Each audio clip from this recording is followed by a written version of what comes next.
5B.3 two-way prepositions. So we have a few prepositions that are called two-way prepositions. In German, they are called Wechselpräpositionen. Which ones are there? So in, which means in, Mhm. über, which is over or on top, Mhm. neben, next to, vor, in front of, auf, on top of, on, Mhm. hinter, behind, unter, under, and zwischen, so in between. Mhm. Yeah, so these are those are called Wechselpräpositionen. In is in, neben, next to, auf, on top, unter, under, über, on top or above, vor, in front of or before, an, at, hinter, behind, und zwischen is like in between. So let's give it a try and see what happens with those interesting prepositions. Okay. So, hier ist Hans. Hier ist sag mal.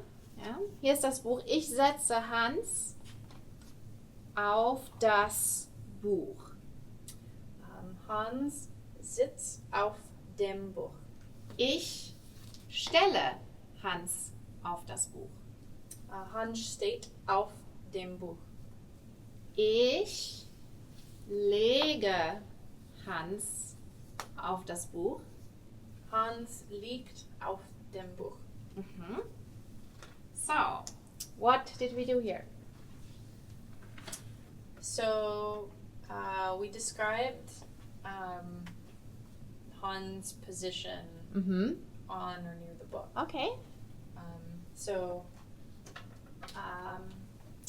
So first we said that I sit Hans on the book, Mhm. and then Can you circle it? yes.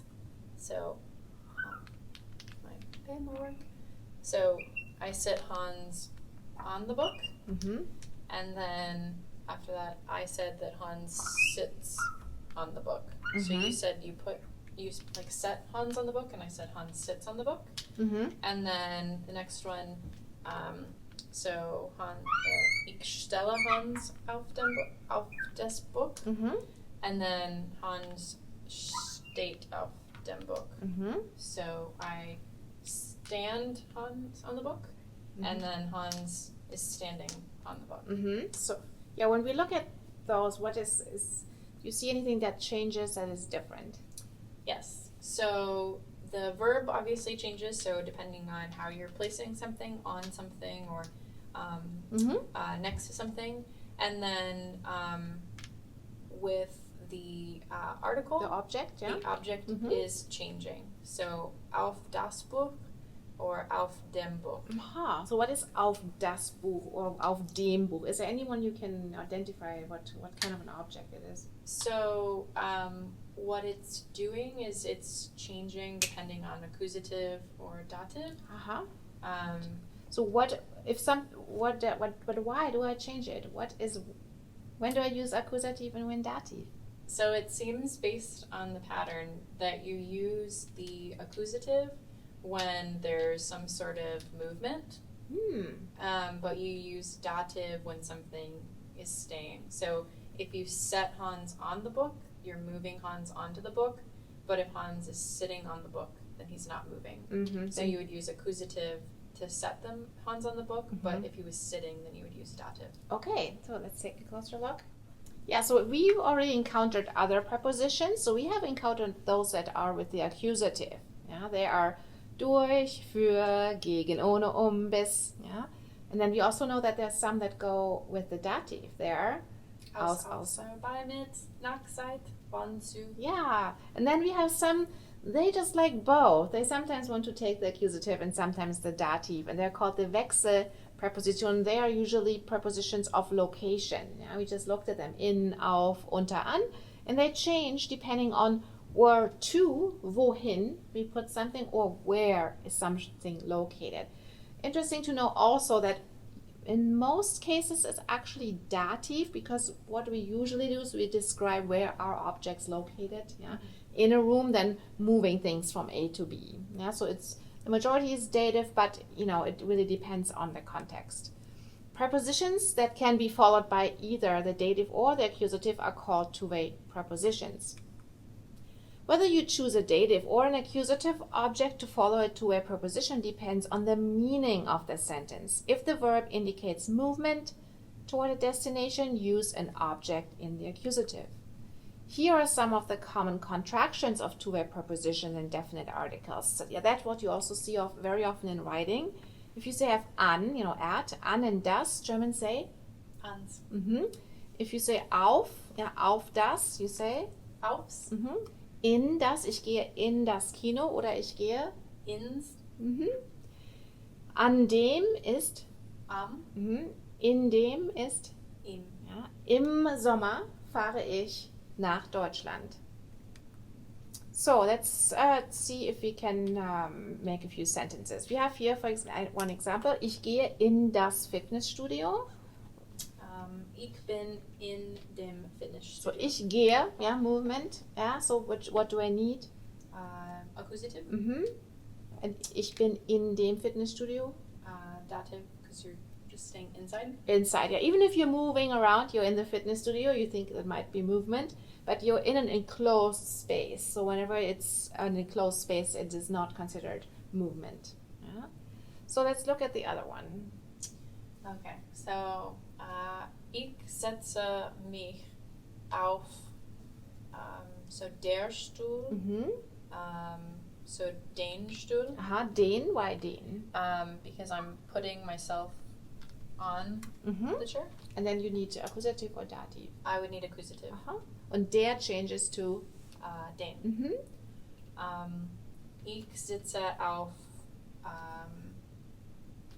der Stuhl, but it's dative, so dem Stuhl.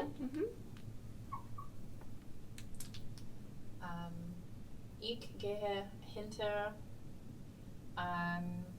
so das Haus, so it would stay das Haus. Das stays das Haus, yeah. Because it would be accusative, so it doesn't change. And ich bin hinter dem Haus, so dative, so das to dem. Ich renne in Schule is feminine, yeah. So die to der. Yeah, for dative, For but not dative. for accusative. So just in die Schule. And then, right, so for dative, die to der, so in der Schule. And ich renne in der Schule, so you still movement, there's still movement running, Right. but why would I say dative? Because the school would be an enclosed space. Exactly. So it's not really only the verb, it's also the matter of are you in an enclosed space or not. Also another example is ich renne in den Park, so I'm running to the park, or versus ich renne im Park, so you're running inside the enclosed space, a park. Yeah? Okay. And then let's also take a short look at some of the verbs. Yeah, I guess it might be a little bit hard for English speakers. So legen means to put something, but is actually horizontally. Okay. Yeah. Liegen means something is lying. Yeah, to lay versus lie. Now I'm lying. I'm laying something on it, where it says I'm lying in my bed. Stellen means to put, but it's always vertically. Yeah. So you cannot use stellen if it's something like as on a flat surface. Yeah. Stehen means something stands upright. Die Wasserflasche steht auf dem Tisch. Ja?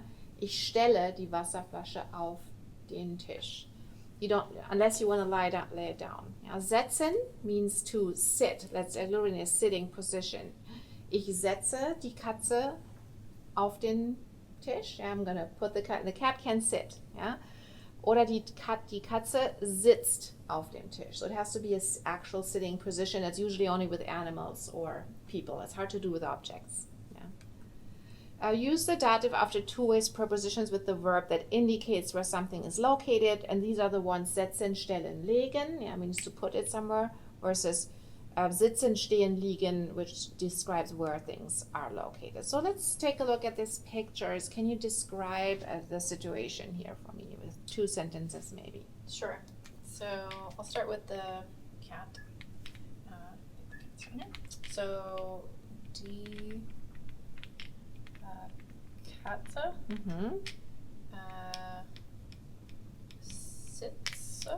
Sitzt. sitzt auf dem Haus. So now you use dative. Why did you use dative? So the cat is not moving. Okay. So dem Haus. So then I'll do the girl. So das Mädchen rennt rennt in das Haus. So now you say in das Haus. Why not in dem Haus? So she's still running into the house. She's not in the house yet. So because she's running, there's some sort of movement to the house, so it would stay accusative. But could you say, das Mädchen rennt in dem Haus?